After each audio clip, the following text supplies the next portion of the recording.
Sandworms are gross-looking little things. Maybe a little bit cute. I almost feel bad using them as bait. What if, instead of us hunting them, they were able to hunt us? Could they make it from water onto land? How much food would they need to sustain themselves? And what's so unusual about the way they'd eat you? This is What If, and here's what would happen if sandworms were the size of humans. You might find sandworms gross, but they're nothing to be afraid of. Usually, that is. Sandworms live in deep tunnels at the bottom of the sea, where they prey on lugworms and some small bivalves. The way they hunt and eat their prey is pretty terrifying. We're lucky that they don't get larger than 80 centimeters in length, because if they did, well, you'd better see for yourself. The most horrifying thing about a sandworm is its big, strong jaw. Sandworms use it to grab onto poor victims. And this thing that comes out of its mouth is part of the digestive tract. Yeah, they can push it outside of their bodies. Ooh, gross. The good thing is, sandworms are omnivores, which means they eat both plants and animals. That's good because if they were carnivores, they for sure would want to eat you. But now there might be a slight chance you'd be safe.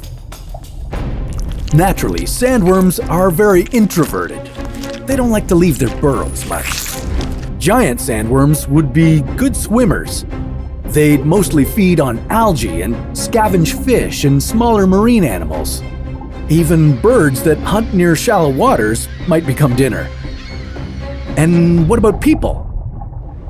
Most likely, human-sized sandworms wouldn't eat humans that often.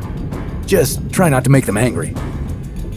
But this doesn't mean you'd be completely safe. Sandworms don't have eyes. They couldn't see you when they were searching for food, so they could accidentally bite you. Because of their increased size, sandworms would need to consume more food.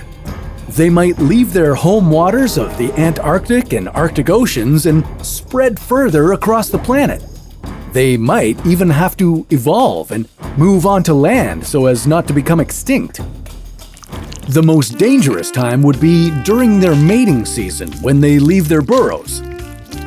But not because they'd be out and about. They'd have other things on their mind, if you know what I mean.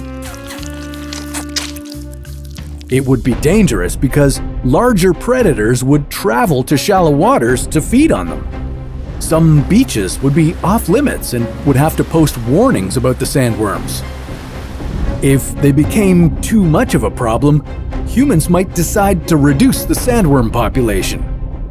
And didn't I tell you not to make them angry? Hunting sandworms would do precisely that. They might want to get their revenge.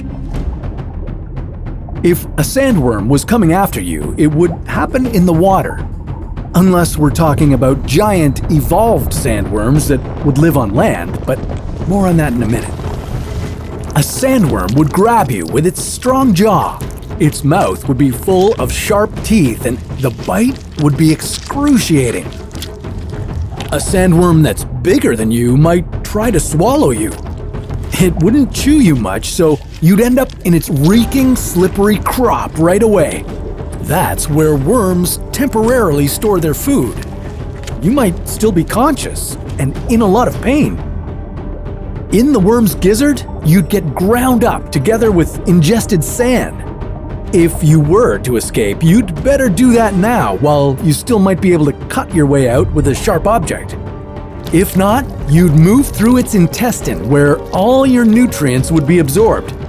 Whatever was left of you would be pooped out. Let's just hope that sandworms wouldn't evolve into spice-producing, 750-meter-long, thick-skinned, desert-living giants. You'd stand no chance against those.